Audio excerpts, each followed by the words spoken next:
If there's one thing that's united the internet in the last week, it's been the release of Gypsy Rose Blanchard from prison. The 32-year-old was released on December 28, 2023 after serving 8 years for second-degree murder, and since her release she's taken over TikTok and X, formerly known as Twitter, with thousands of people posting about the young woman. But why is everyone so hyped up about Gypsy Rose? Well, this is everything you need to know about her. Born July 27, 1991, Gypsy Rose Blanchard began her childhood in Louisiana, where she and her mother would move about through the early years of her life, living in a number of small towns never far from the fringes of New Orleans. Gypsy Rose's father, Rod Blanchard, had broken away from Dee Dee not long before Gypsy Rose was born, and would later tell BuzzFeed News that Dee Dee believed her daughter suffered from sleep apnea when Gypsy Rose was only 3 months old. That informal diagnosis would be the first in what proved a pattern in Dee Dee's extraordinary care regimen. Throughout Gypsy Rose's childhood, Dee Dee appeared convinced that her daughter was illness-prone and afflicted with a variety of disabling conditions, and she portrayed Gypsy Rose to the people in their lives as a fragile child not healthy enough to engage in typical social activities. As Gypsy Rose got older, communities and charitable organizations began to galvanize around Dee Dee and her daughter, gifting the family with items and services aimed at aiding their seemingly adverse circumstances. Until the mid-2000s, when mother and daughter moved away, her father remained a visiting presence in her life, attending local Special Olympics events with Gypsy Rose and other family members. Dee Dee, meanwhile, kept Gypsy Rose on an active schedule of medical visits, taking her to different doctors in a constant quest to diagnose or treat her alleged illnesses, a long list of maladies she reportedly claimed stemmed from a chromosomal disorder, including muscular dystrophy, leukemia, epilepsy, poor eyesight, and more. Though physicians often couldn't find lab-supported evidence to corroborate Dee Dee's health concerns, she was able to obtain prescription medications that appear to have taken a cumulative toll on Gypsy Rose. While still a child, many of her teeth had decayed or fallen out from the combined effects of her seizure medication and the removal of her salivary glands, a measure Dee Dee reportedly insisted was necessary to prevent her daughter from drooling. Gypsy Rose would later tell ABC News that Dee Dee had induced the drooling reflex intentionally, administering a topical anesthetic to Gypsy Rose's gums in order to persuade doctors that she needed treatment. In any case, it wasn't a singular phenomenon. Surgeries, prescriptions, and clinical visits were routine through Gypsy Rose's childhood, and her mother took her out of school to keep her at home during Gypsy Rose's elementary years. Hurricane Katrina struck in 2005 while the pair was living in public housing in the New Orleans outskirts city of Slidell, and the storm wrought the same damage on their apartment as it did across the wider area.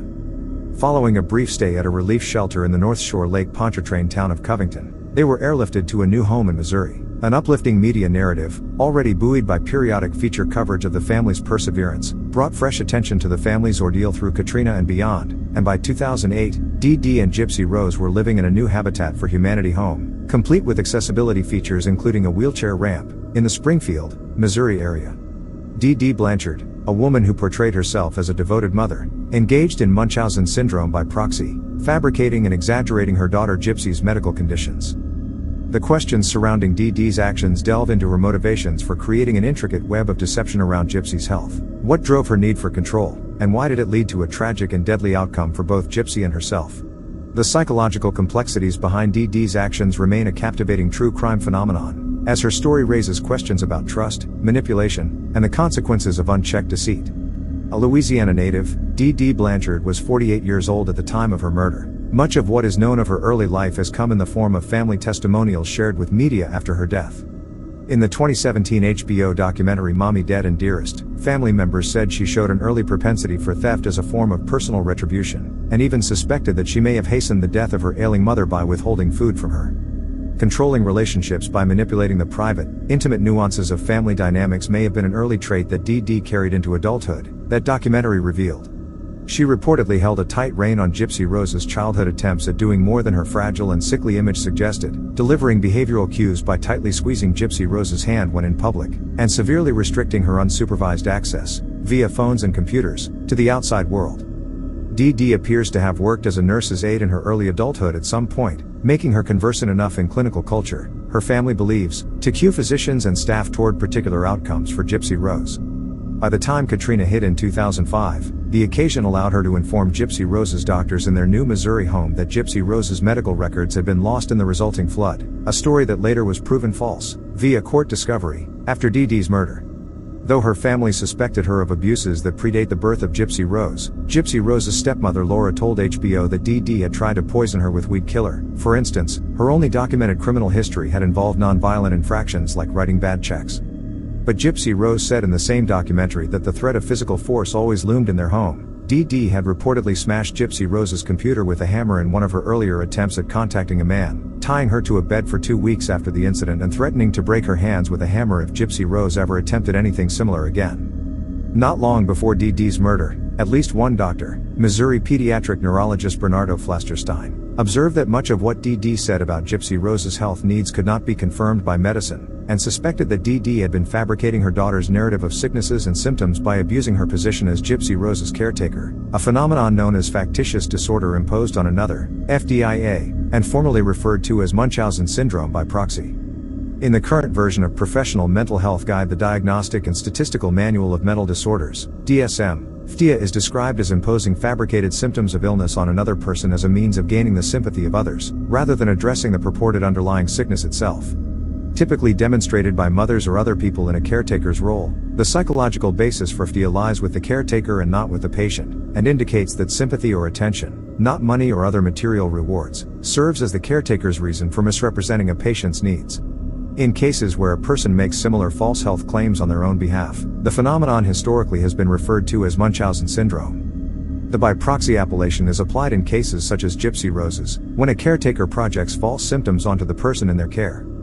According to legal testimony, Gypsy was raised by Dee Dee to believe she was physically disabled and mentally ill. Under Dee Dee's direction, she was forced to undergo years of unnecessary surgeries and medical intervention, including having her head shaved, being bound to a wheelchair, and being fed through a feeding tube. Her mother claims she had a variety of ailments, like childhood leukemia, muscular dystrophy, and epilepsy. Court testimony from medical experts suggested that Dee Dee was suffering from Munchausen by proxy, a mental disorder where caretakers can induce or lie about sicknesses in others. Even when Gypsy was old enough to understand her mother's beliefs weren't true, she was forced to lie about her age and continue to use a wheelchair. She said in later interviews that she was also subjected to physical abuse, all while Dee Dee collected fraudulent donations from aid societies like Habitat for Humanity, Ronald McDonald House, and the Make-A-Wish Foundation. In addition to the physical and mental abuse, Gypsy has revealed in multiple interviews that she was kept secluded from her peers and most close contact with others. She was not allowed to go to school, but she taught herself to read and began to explore online in secret. In addition to multiple Facebook accounts, Gypsy also made accounts on Christian dating websites. It was there she met Gadajon, whom she began a relationship with 4 days after first chatting with him. In an interview in the HBO documentary Mommy Dearest, Gypsy detailed that her burgeoning relationship with Gadajon quickly became sexual in nature, including explorations of BDSM, sexual video calls, and sending nude photos. "I am embracing my role and duties, SP," she wrote in a Facebook status update at the time. "I live and breath to serve my master." She also often posed in different characters, named Kitty the Little Girl, and Ruby the Evil Vixen, girlfriends meant to complement Gadajon's alleged multiple personal disorder. The two also spoke about Gypsy's relationship with her mother, and the young woman's desire to escape her controlling household. The two fantasized about a plan to kill Dee Dee and run away, which they referred to as Plan B, according to Gypsy. The plan was considered hypothetical but quickly became real when Gypsy became desperate to leave. How did Gypsy Rose kill her mom? Gypsy Rose actually didn't kill her mom. She convinced her boyfriend, Nicholas Gadajon, to do it. In June 2015, he traveled to the Blanchards' home near Springfield, where he stabbed Dee Dee Blanchard 17 times while Gypsy Rose hid in the bathroom and covered her ears. Initially, Gypsy Rose denied knowing anything about her mother's death, let alone her gruesome murder, but Gadajon confessed during his police interrogation. "Okay, I'll admit it, I actually did stab her. The only reason I did it was for me and her, that's the real reason. I would never have done it if it was not for me and her." Ahead of her release on December 28, 2023, Gypsy Rose told people that the day she decided her mom had to die was ahead of another meaningless procedure. "I just wasn't having it," said Gypsy, who said she tried to run away. "She found me, brought me back and put in place paperwork saying I was incompetent and she had power of attorney over me. I was trying really hard to figure out another way, other than killing her." That's when there was a conversation between me and my co-defendant Nick, who she'd met on an online dating site. "He said I would do anything to protect you." I said, "Anything?" He said yes. "I was desperate to get out of that situation," she continued. "If I had another chance to redo everything, I don't know if I would go back to when I was a child and tell my aunts and uncles that I'm not sick and mommy makes me sick, or if I would travel back to just the point of that conversation with Nick and tell him, "You know what, I'm going to go tell the police everything. I kind of struggle with that. But," she added, "nobody will ever hear me say I'm glad she's dead or I'm proud of what I did. I regret it every single day." Gypsy Rose Blanchard is the subject of a new Lifetime documentary, The Prison Confessions of Gypsy Rose Blanchard, which premieres on January 5, 2024. The 3-night documentary event, The Prison Confessions of Gypsy Rose Blanchard, provides Blanchard the platform to share her story, her way. "I've been documenting Gypsy's coming of age in prison for the past 7 years, and over the course of this time, I watched her transform into a woman who holds responsibility for her past and now has the courage to face an unknown new free world for the first time," said executive producer, Melissa Moore. "After a lifetime of silence, I finally get to use my voice to share my story and speak my truth. As a survivor of relentless child abuse, this docuseries chronicles my quest for liberation and journey through self-discovery," said Gypsy Rose Blanchard. "I am unapologetically myself and unafraid to expose the hidden parts of my life that have never been revealed until now.